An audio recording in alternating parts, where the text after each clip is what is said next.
softly spoken, with no strings tying you to me.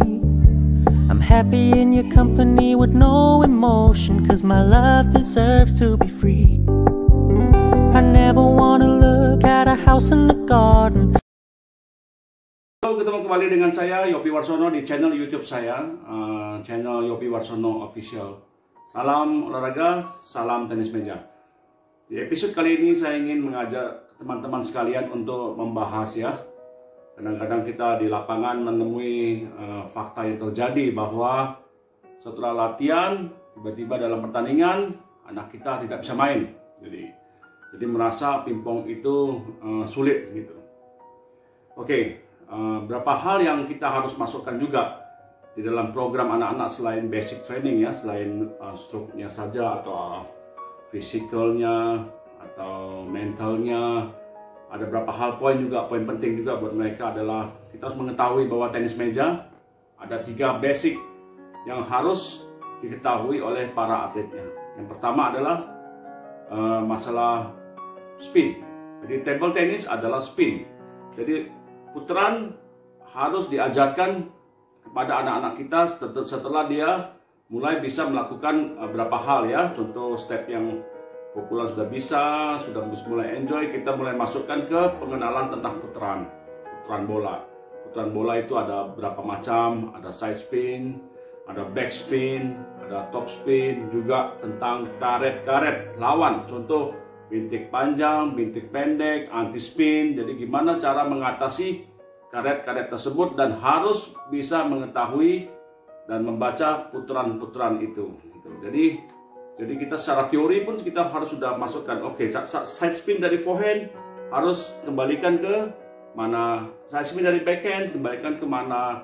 After kita pukul diblok oleh bintik panjang harus apa yang kita lakukan. Jadi pengertian tentang spin sudah harus kita belajar untuk memasukkan ke atlet-atlet di usia-usia mulai belajar step-step yang sudah bisa mukul lah ya. Jadi jangan dari awal dia stres. Setelah dia mulai enjoy, sudah bisa stroke forehand, stroke backhand, sudah bisa bikin program, kita ajarkan dia untuk mengenal spin. Jadi spin kita masukkan ke dalam pikiran mereka dan gimana jalan keluarnya untuk mengatasi bola itu.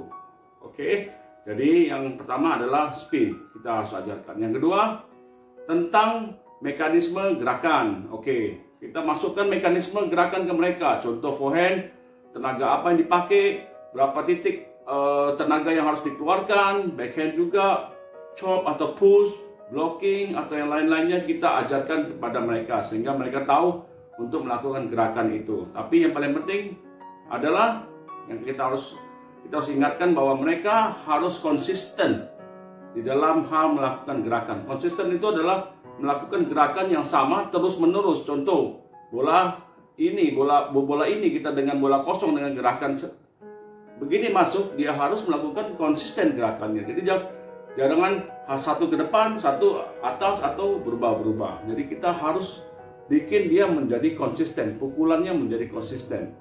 Kalau bola itu bergerak ya dia harus sampai ke tempatnya dan melakukan gerakan yang konsisten. Kalau dia berubah pukulannya, kita harus langsung mengingatkan dia. Oke, jadi yang pertama apa? Spin. Yang kedua, mekanisme gerakan yang konsisten. Setelah tahu melakukan gerakan stroke itu, dan mereka harus melakukan dengan konsisten. Oke, yang ketiga yang kita harus ajarkan mereka adalah mengenai timing. Oke, kita tahu banyak timing. Contoh timing, ada timing yang bola pertama kena meja, pantulan pertama tertinggi atau dia agak turun sedikit. Jadi itu 3 timing yang kita ajarkan mereka. Tapi kadang-kadang mereka beginners pusing dengan ini. Jadi kita hanya kasih masukan bahwa kamu hanya boleh melakukan stroke pada saat bola itu setelah pantul di meja, gitu loh. Jadi jangan terlalu membingungkan mereka untuk masuk ke dalam timing yang expert lakukan. Jadi biarkan dia untuk melihat bola pantul dan mereka melakukan stroke nih. Jadi itu yang 3 hal basic yang kita harus masukkan ke mereka. 1, table tennis adalah spin, belajar tentang putaran. 2, cara memukulnya, mekanisme gerakan kita dan membuat stroke. 3, masalah timing. Oke.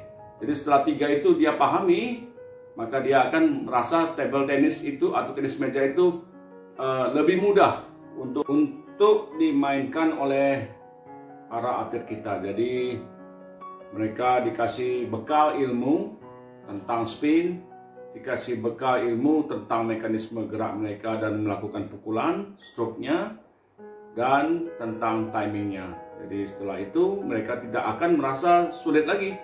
Mereka akan merasa dia enjoy, dia bisa mengembalikan putaran, dan dia bisa dengan konsisten melakukan pukulan bola isi dengan cara begini, bola kosong dengan cara begini, dengan konsisten.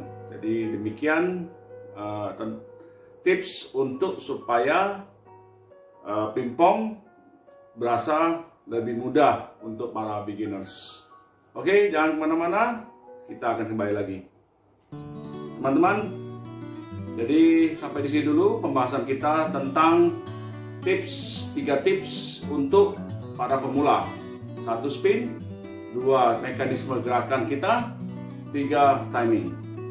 Oke, 3 hal ini kita masukkan di usia-usia ini supaya mereka mengerti bagaimana mengatasi spin, bagaimana cara bergerak dia, cara memukul dia, dan bagaimana timingnya. Sampai di sini dulu. Jangan lupa untuk like, subscribe, dan share ke kawan-kawan. Juga saya tunggu komennya supaya saya juga bisa membangun diri saya untuk men-share hal-hal tenis meja kepada teman-teman semua. Salam olahraga, sampai jumpa.